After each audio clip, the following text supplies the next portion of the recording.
Ao domingo é habitual, viajamos até ao espaço numa viagem conduzida pelo comentador da RTP, Miguel Gonçalves. Miguel, bom dia.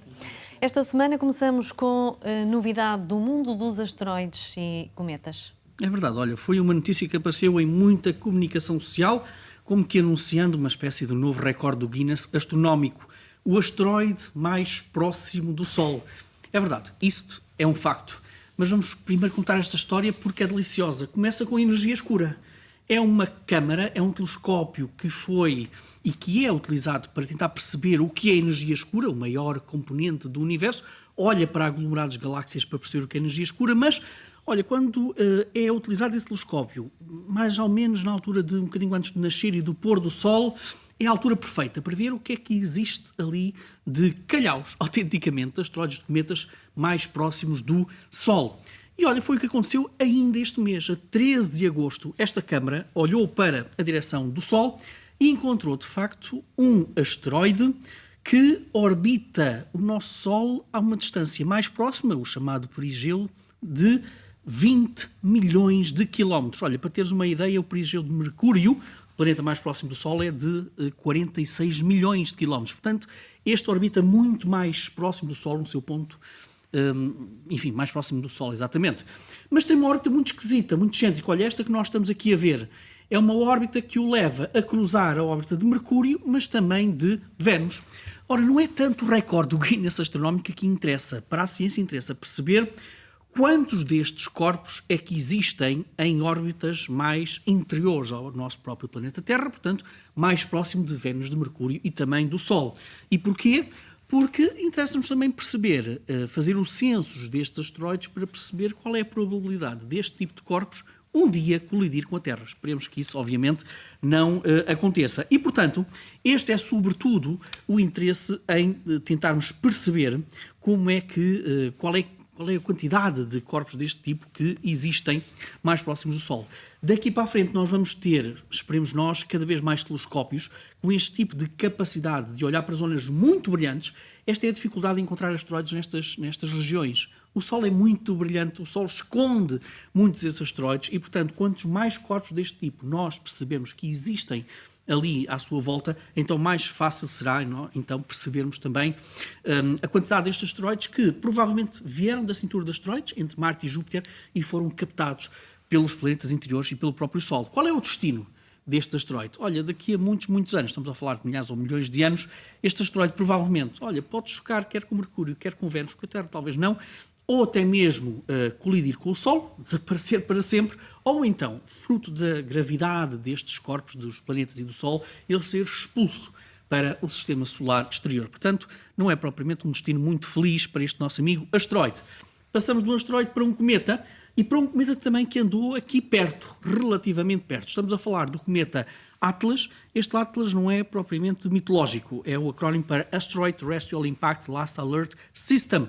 E este asteroide foi descoberto em 2019, mas em fevereiro de 2020 os astrónomos profissionais e amadores de todo o mundo ficaram muito contentes com este asteroide, porque tudo parecia indicar que ia ser um asteroide épico, muito brilhante nos nossos céus. Pois bem, em março, um mês seguinte, o que o Hubble descobriu e conseguiu fotografar foi uma desintegração deste cometa Atlas. Mas é um cometa com uma história particularmente fascinante e foi o que descobriram alguns astrónomos que publicaram esta semana um artigo, eis as imagens do Hubble desta fragmentação do cometa Atlas. E então o que é que diz esta história deste cometa? Olha, muito provavelmente aquilo que nós estamos a ver são fragmentos de facto deste cometa Atlas, mas o cometa Atlas é um filho, provavelmente, de um asteroide, de um cometa pai. Ou seja, quando olhamos para a órbita deste cometa, olha, nós encontramos um outro cometa histórico também que partilha mais ou menos os mesmos dados orbitais, que é o famoso cometa de 1844. E quer este cometa de 1844, quer o Atlas, partilham, portanto, esta órbita. E por que razão é que este cometa Atlas, que tem um período de 5.000 anos, porque é que ele resistiu durante 5.000 anos nestas viagens pelo Sol e porque é que se desintegrou agora?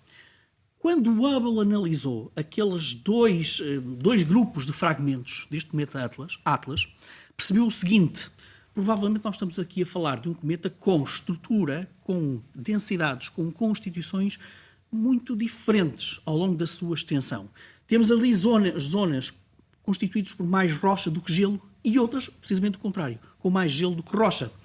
E quando estes cometas se aproximam do Sol, aquela camada de gelo que existe por baixo da sua superfície começa a sublimar, começa a agitar o cometa, começa a fazê-lo rodopiar e começa, no fundo, também a libertar uma grande quantidade de gás.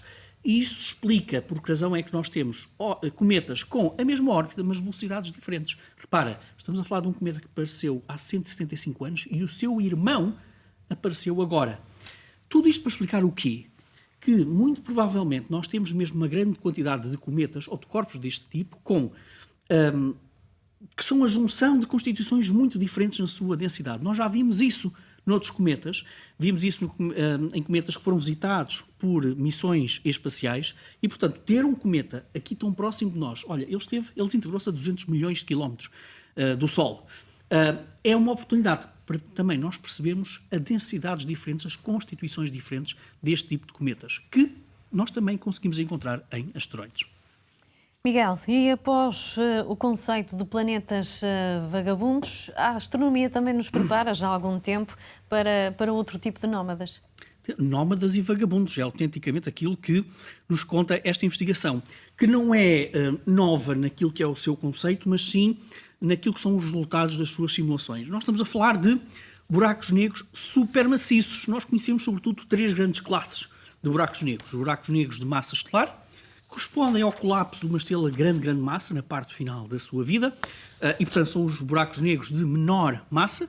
Depois temos os intermédios, que nós ainda não percebemos muito bem como é que eles aparecem, mas tem que haver ali uma classe de intermédia de massas de buracos negros e depois os supermaciços, que habitam, geralmente, o núcleo das galáxias. Muito provavelmente, quase todas as galáxias terão um buraco negro supermaciço no seu núcleo e que está ali quietinho, que está ali estático e que torna-se ativo, como mostra esta animação, quando começa a ganhar material. O material começa a rodopiar à volta do super buraco negro maciço, aquece, torna-se muitíssimo brilhante e, portanto, isso é uma forma de alimentação dos buracos negros supermaciços.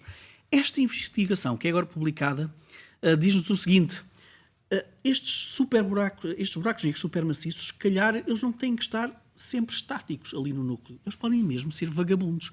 Ou seja, quando nós olhamos para enxames de galáxias, em que temos muitas galáxias próximas que colidem entre si, que se misturam entre si, diz esta simulação, que é uma simulação muito conhecida pela astronomia, a simulação Rómulo, diz-nos que há buracos negros, mesmo os supermaciços, que podem ser expulsos do núcleo e que podem se tornar nómadas, vagabundos nas galáxias, que podem parar, de acordo com esta simulação, ao halo das galáxias. O halo é uma espécie de uma zona mais fantasmagórica, mas com muita massa, que existe à volta das galáxias. E diz esta simulação que numa galáxia como a nossa, como a Via Láctea, nós podemos ter até 1 dúzia destes super buracos negros maciços neste halo. Quanto mais maciço for o halo, maior será o número de buracos negros supermaciços nessa zona. E é uma simulação muito interessante que diz o seguinte: há muito tempo, quando o universo era jovem, tinha aproximadamente 2 mil milhões de anos, o choque de galáxias era muito mais frequente. E diz esta simulação que havia então, naquela altura, super buracos negros maciços, muito mais frequentes, em muito maior número, num universo jovem. Portanto, o que dizem estes cientistas é: o passo seguinte é descobrir as técnicas certas para descobrir então onde é que estão esta dúzia de buracos negros supermaciços aqui no halo da Via Láctea. Precisamos de telescópios cada vez melhores para perceber então onde é que andam estes gigantes. Miguel, agora menos 2 minutos para o tema final. Estávamos a falar de telescópios poderosos. Olha, é precisamente isso que nos traz a imagem da semana, o vídeo da semana. Os testes já estão todos feitos, ele já está a ser empacotado. Estou a falar do sucessor do Hubble, o James Webb, que neste momento já está a ser encaixotado, digamos assim, para a sua penúltima viagem, Cristiana, porque ele vai se dirigir no próximo mês para a Guiana Francesa, onde será lançado pelo foguetão lançador europeu Ariane 5 para o seu destino final, que é de aqui aproximadamente 1,5 milhão de quilómetros do nosso planeta, no ponto de Lagrange. O James Webb vai lá estar, 6 meses depois do seu lançamento começa a sua aventura científica. Esperemos que tudo corra bem, porque, como podes imaginar, a 1,5 milhão de quilómetros não vamos ter propriamente a capacidade de operações de manutenção. Se nos lembrarmos do Hubble, o Hubble começou por ter um problema grave de visão, mas estava aqui perto de nós e, portanto, foi possível a sua reparação. Não é o que acontece com o James Webb, mas esperemos que tudo corra bem para o lançamento que está agendado, não quer dizer que seja mesmo nessa altura, mas que está agendado para o dia 31 de outubro. E, portanto, nessa altura, tudo o que é a grande expectativa da comunidade astronómica vai estar focada neste lançamento do James Webb. E já agora, um cumprimento especial para a Catarina Oliveira, que é uma cientista portuguesa que trabalha diretamente também com o James Webb, que nós um dia certamente teremos aqui para entrevistar, mas tudo isto para dizer que este longo processo do lançamento do James Webb, que foi sucessivamente adiado e que criou tanta ansiedade na comunidade científica, está cada vez mais próximo, já que temos na penúltima viagem até a Guiana Francesa para o lançamento em outubro, finais de outubro. Miguel, obrigado e até ao próximo.